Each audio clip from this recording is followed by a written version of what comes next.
না না, এটা কোর্ট এরিয়াতে হয়নি। ঘটনার সূত্রপাত কোর্ট এরিয়াতে হলো। হত্যাকাণ্ড বা যেটা মারা গেছে সেটা হচ্ছে কোর্টের বাইরে।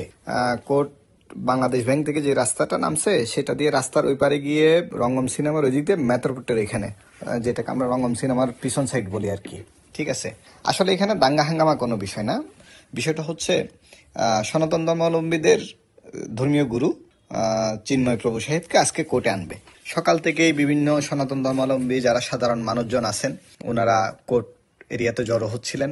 আস্তে আস্তে ওনাদেরকে অনেক বাধা দেওয়া হয়েছে, তারপরেও ওনারা যে কোনোভাবে হোক মোটামুটি সকাল 10টা, 10:30, 11টার মধ্যে এখানে 8-10 হাজারের উপরে সনাতন ধর্মাবলম্বী মানুষজন, সাধারণ মানুষজনই, এখানে কোনো আসলে আলাদা করে বলার কোনো কিছু নেই, সাধারণ হিন্দুরা এখানে কোর্ট এরিয়াতে এসে জমায়েত হয়। শুনানি হয় আপনার ম্যাজিস্ট্রেট কোর্টে 12:30টার পরে, 1:45টার দিকে, 1:45টার কাছাকাছি। জামিন দেয়নি ওনাকে। জামিন যখন দেয় নাই, ওরা এরপর এখানে বিভিন্ন স্লোগান দিচ্ছিল, দাবি দাওয়া জানাচ্ছিল। প্রায় 200 থেকে 300 আইনজীবী ছিল চিন্ময় প্রভুর পক্ষে। ওনারা কি করলো, দ্রুত আদেশের নকলটা নিয়ে মিসকেস করলো মহানগর দায়রাতে। জেলা জজ সমমানের কোর্ট, এটা সিনিয়র কোর্ট, মহানগর দায়রাতে জামিন মিসকেস করছে জামিনের জন্য।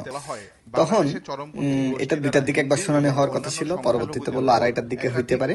সবাই অপেক্ষা করতেছিল, 2:30টার আগে করে জানা গেল ওনার শুনানিটা আজকে আর হবে না, আগামীকালকে হবে। তখন ওইখানে একটা হট্টগোল লেগে গেল।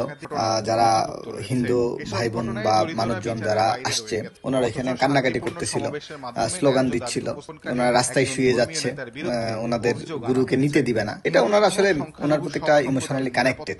চিন্ময় বাবুর সাথে সনাতন ধর্মাবলম্বীদের সাথে একটা ইমোশনালি সম্পর্ক আছে, ওনাদের গুরু, ধর্মীয় গুরু। উনি তো আসলে কোনো রাজনীতিবিদ না ভাই, মনে হচ্ছে একজন ধর্মীয় গুরু। ওনাদের ওনাদের একটা সম্মানের জায়গায়, আবেগের জায়গায় আছে। সবাই কান্নাকাটি করতেছে, স্লোগান দিচ্ছে, রাস্তায় শুয়ে যাচ্ছে এরকম। পুলিশের গাড়ির সামনে যেটা প্রিজন ভ্যান আছে, তখন 2:45 মেবি, তখন পুলিশ একটু কঠোর হলো। আন্দোলনকারীদেরকে এখান থেকে ছত্রভঙ্গ করার জন্য পুলিশ লাঠিচার্জ করলো, টিয়ার শেল নিক্ষেপ করলো, সাউন্ড গ্রেনেড করলো। আন্দোলনকারী সবাই ছত্রভঙ্গ হয়ে গেছে, দৌড়াদৌড়ি এদিকে সেদিকে চলে যাচ্ছিল। চিটাগাং কোর্টটা তো অনেক উপরে, পাহাড়ের উপরে। পিছন সাইডে যেই জুডিশিয়াল ভবনের পাশ দিয়ে যে রাস্তাটা আছে নামার, ওই রাস্তাটা হচ্ছে 8-10 ফিটের একটা রাস্তা। ওই দিক দিয়ে সবাই হুড়োহুড়ি করে নামতেছিল। নিচের মাঝামাঝি এখানে, অর্থাৎ মসজিদের সামনাসামনি যখন আসছে, দৌড়ায় দৌড়ায় পালাচ্ছিল।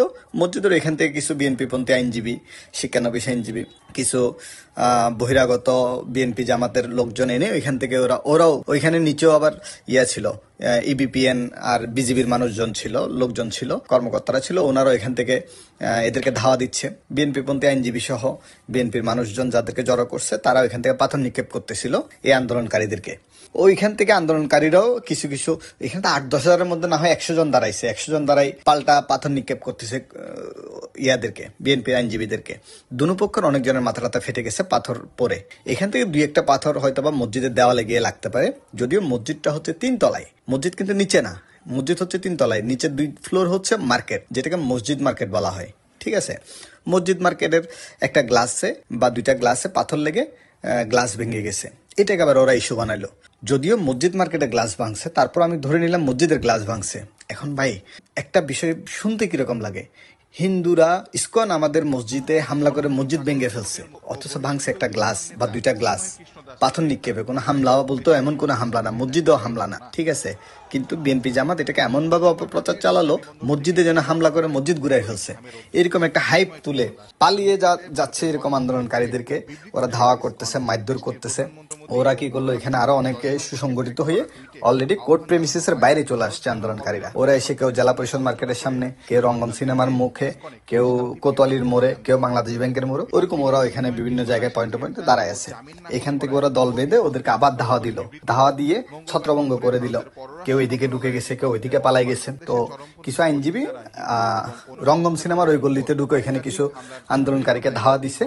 ওই গল্লির ভিতরে একটা মেতরপট্টি আছে, সম্ভবত যে আইনজীবীটা মারা গেছে সে ওইখানের ভিতরে কোনো মেতরপট্টির মেতর বা আন্দোলনকারীও হইতে পারে, কারো দ্বারা আক্রান্ত হয়েছে। এখানে হয়তো বা মাথায় কোনো কিছু দিয়ে বাড়ি মারছে, অর্থাৎ বাড়ি মেরে হয় কোপ মেরে অতিরিক্ত রক্তক্ষরণে মারা গেছে। এখানে আসলে জবাই টবাই এগুলো হচ্ছে সব গুজব, এই হচ্ছে বিষয়।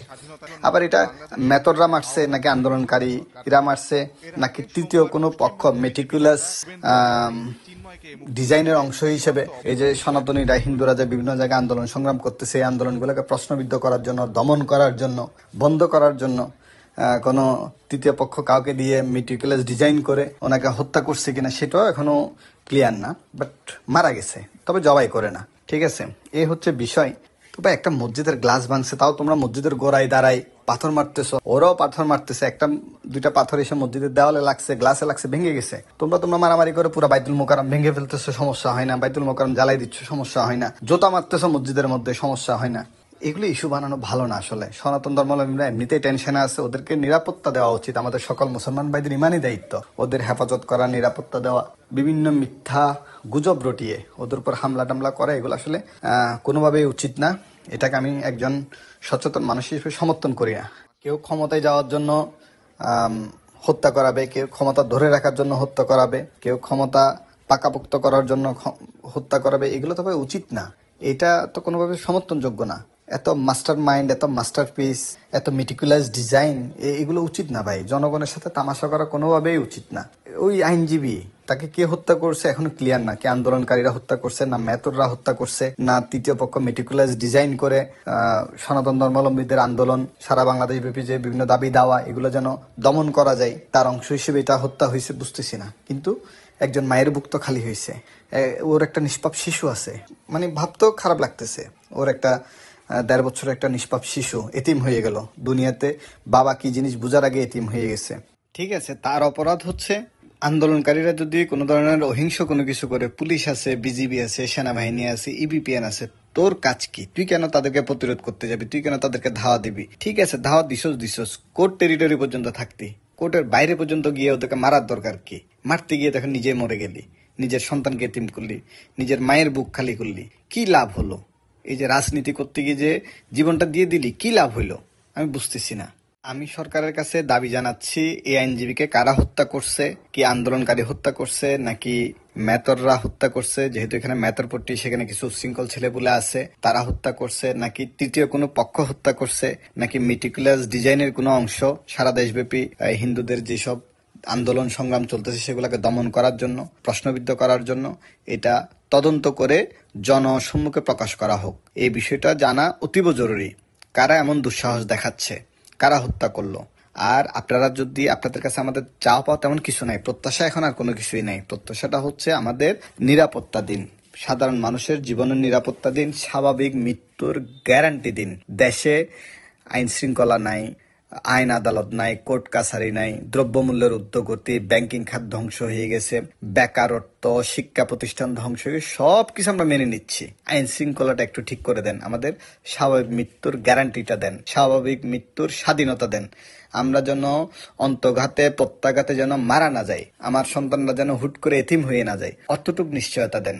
আপনারা থাকেন।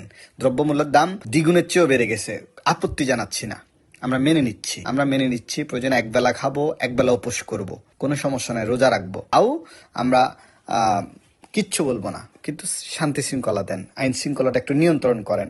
স্কুল কলেজ বন্ধ হয়ে গেছে, লেখাপড়া দরকার নাই, 6 মাস পর থেকে হবে, 6 মাস পর্যন্ত লেখাপড়া বন্ধ থাকুক, প্রবলেম নাই, কিন্তু জীবনের নিরাপত্তাটা দেন।